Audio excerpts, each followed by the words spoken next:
Olá, ouvinte, você tem perguntas? Então está no programa certo. Este é o Conversando com Luiz Saião. O assunto da semana é polêmico: mundanismo. Nós estamos no mundo, mas até que ponto podemos conviver com ele? Saiba mais sobre isso no programa de hoje. Olá, ouvinte, eu sou André Castilho e no programa de hoje temos algumas perguntas artísticas para o professor Luiz Saião. Vamos pintar o set. Professor, o cristão pode assistir a apresentações e manifestações artísticas, como ir ao teatro ou ao cinema, ou ainda visitar alguma exposição de quadros e esculturas?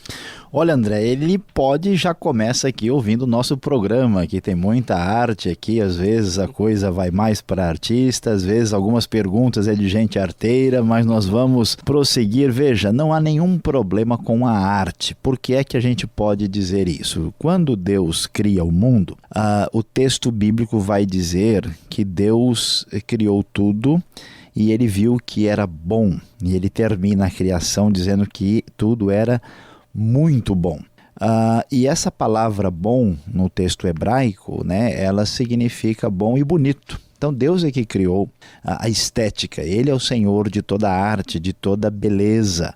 E isso é tão interessante que é por isso que o tabernáculo vai ser tão bonito, né? Por isso que o templo que vai honrar a Deus, a Arca da Aliança, tudo vai ser construído com muita estética. O problema não está na arte, o problema está no pecado que o ser humano apresenta. Então a pergunta, na verdade, não é tanto assim a arte. A questão é se aquilo que eu vou fazer vai glorificar a Deus ou de alguma forma vai representar algum tipo de envolvimento pecaminoso. Então a pergunta é: eu posso ir ao cinema? A pergunta deve ser: o que é que eu vou ver no cinema? É muito diferente se alguém vai assistir aí um filme de violência, onde morre até o diretor, ou se ele vai ver um outro filme aí, por exemplo, As Crônicas de Nárnia, né, que tem um pano de fundo cristão. Mesma coisa para o teatro e até mesmo para essa questão de exposição de quadros, esculturas, né? Tudo aí está devidamente amparado pela questão do bom senso. Se eu estou fazendo alguma coisa que eu tenho consciência que não está errada e que eu glorifico a Deus vendo aí a beleza, né, a capacidade que Ele deu aos seres criados à sua imagem e semelhança, não há nada de errado nisso.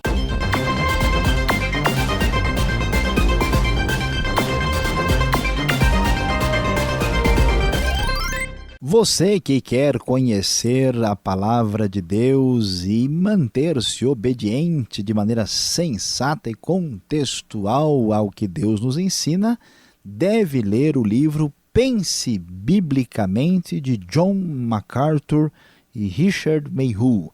A editora Agnus trouxe este livro de 544 páginas para os leitores de fala portuguesa, para que eles façam o que o título diz com toda razão.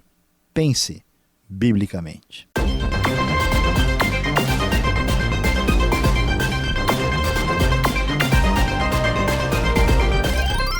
Muito bom, professor. Agora a pergunta muda um pouco de foco. O Cleiton da Paraíba quer saber se o cristão pode ser um artista ou um ator, ou se envolver no meio artístico, e quais são os limites para esse envolvimento? Olha a pergunta muito sábia e pertinente aí do Cleiton. De fato é preciso falar sobre esse assunto. Veja bem, essa questão ela é um pouquinho mais complicada e delicada. Por quê? Porque na questão de envolvimento artístico, nós temos uma sociedade hoje muito secularizada e às vezes o envolvimento de uma pessoa diretamente numa área artística, ela é bastante complicada. Eu mesmo tenho conversado com pessoas que até de fato são cristãos verdadeiros, mas que encontram um pouco de dificuldade nesse processo exatamente porque é muito complicado um cristão convicto estar envolvido como ator ou mesmo um artista no próprio meio que nós conhecemos. A rigor, assim, a priori, não há nada de errado nisso, não há nenhum problema em uma pessoa se envolver com arte, como nós dissemos. E aqui a gente tem que observar o seguinte: existe uma situação que a gente tem que observar o perigo dos extremismos. O que vai acontecer? Em qualquer área da sociedade, se não tiver nenhuma presença cristã, aquela área, vamos dizer assim, ela se deteriora por completo do ponto de vista ético e moral. Por outro lado, se os cristãos vão se envolvendo sem refletir direito naquilo que estão fazendo, a coisa pode se tornar muito mais complicada. Então, o que vamos observar aqui nessa questão, nesse processo? Um estudioso cristão, Francis Schaeffer, de muitos anos, de uns 20 anos atrás mais ou menos, ele escreveu algo interessante dizendo que na América do Norte, nos Estados Unidos, o cinema tinha sido rejeitado de tal forma pela igreja que ele foi entregue completamente na mão do secularismo, de modo que grande parte do cinema americano não refletia, por exemplo, a influência religiosa evangélica que existia naquele país. Portanto, a gente tem que tomar um certo cuidado, porque se todo mundo se afastar, não tiver nenhum envolvimento, daqui a pouco nós temos todas as artes entregues ao secularismo. Mas, por outro lado, é preciso tomar muito cuidado. Existem apresentações, produções que envolvem aspectos culturais, que envolvem até mesmo produções assim muito favoráveis e muito valiosas, a pessoa deve procurar se envolver. Não acho que vale a pena a pessoa sair aí completamente de cena achando que isso é a melhor opção, mas ao mesmo tempo todo cuidado é pouco, porque de fato a situação da sociedade secular e, vamos dizer assim, o problema ético nesses ambientes artísticos hoje é muito sério. É necessário ter um envolvimento mais cauteloso e marcado pelo bom senso. A última pergunta, professor Sayão, é sobre a dança. Nós todos sabemos que esse movimento cresce de maneira muito forte no meio cristão atualmente, só que a dança no Brasil é muito associada à sensualidade. Tendo isso em vista, a Kátia, do Mato Grosso do Sul, quer saber que tipo de dança o cristão pode participar. Pois é, essa pergunta é muito próxima daquelas que nós temos aqui considerado na nossa avaliação.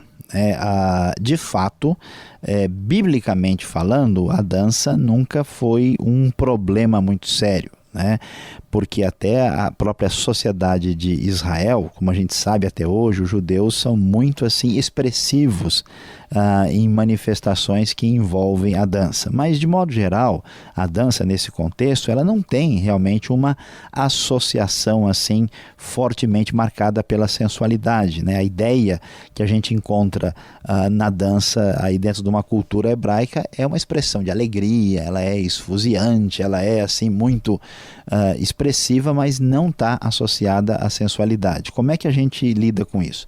Nós diríamos que aqui é necessário ter uma percepção do contexto e do bom senso. A Bíblia nos orienta lá em Romanos 14 que tudo que você faz e que vai prejudicar a outra pessoa ou a fé que outra pessoa tem, isso se torna pecaminoso, portanto deve ser evitado. Então o que a gente deve dizer? Se você está num contexto onde a dança não é recebida ou percebida de maneira positiva, não adianta insistir.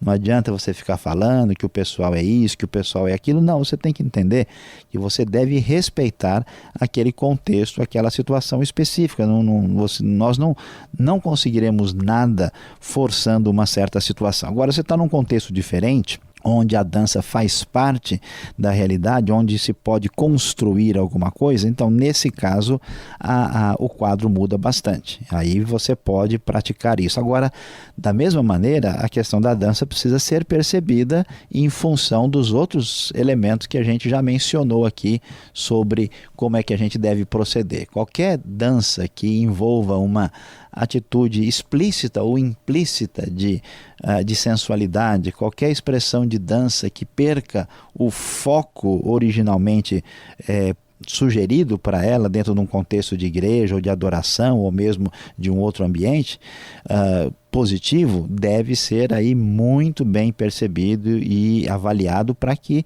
a gente, em vez de construir, acabe trazendo prejuízos e dificuldades. Professor Sayão, encerrando esse assunto mundanismo que tratamos nessa semana, surge uma dúvida, mediante tudo isso, que nós vimos que algumas coisas não são tão proibidas assim. Por que a igreja, ao longo desses anos, teve e tem até hoje tanta dificuldade para lidar com assuntos como dança, o meio artístico, até cinema e televisão? Olha, André, essa pergunta é muito interessante porque, de fato, está ligado com a nossa história, né? O que acontece, né? A maneira de lidar com a expressão artística, assim, vamos dizer, no ambiente de Israel, bíblico, era um pouco mais tranquila, com exceção dessa questão que envolve a escultura, porque toda a imagem era proibida. E aí o que acontece? Quando a igreja primitiva se desenvolveu, ela logo sofreu uma influência grega muito grande, principalmente do famoso pensador Aristóteles, né? E aí a ideia que começou a se desenvolver é que qualquer coisa que envolvesse o movimento, né, e também ideias também ligadas ao famoso pensador grego Platão, e qualquer coisa que envolvesse muito o corpo e menos o espírito estaria necessariamente associada ao mal, ao pecado. E aí, então, com isso, parece que essa ênfase na igreja se tornou tão assim forte e até mesmo exagerada que qualquer associação ligada à arte, até porque algumas expressões artísticas tinham origem no paganismo, elas se tornaram assim simplesmente absolutamente questionáveis, né? E isso teve presente na Reforma Protestante também, e acabou então trazendo o que a gente pode dizer uma postura um tanto quanto radical, né? E aí a igreja não tem conseguido, através dos séculos, equacionar, né, a expressão da beleza, da arte junto com a fé. Então, mais recentemente, até com muitos desacertos e exageros e coisas fora de foco, é que o pessoal conseguiu um pouco de equilíbrio. Mas eu acho que com a graça de Deus e um pouco de bom senso, a gente chega lá. Este foi o programa Conversando com Luiz Sayão. Produção e apresentação André Castilho e Luiz Sayão. Locução Beltrão. Realização Transmundial. Envie você também suas perguntas para conversando@transmundial.com.br ou escreva para a Caixa Postal 18.113, CEP 04626-970 São Paulo, capital. E até o próximo programa.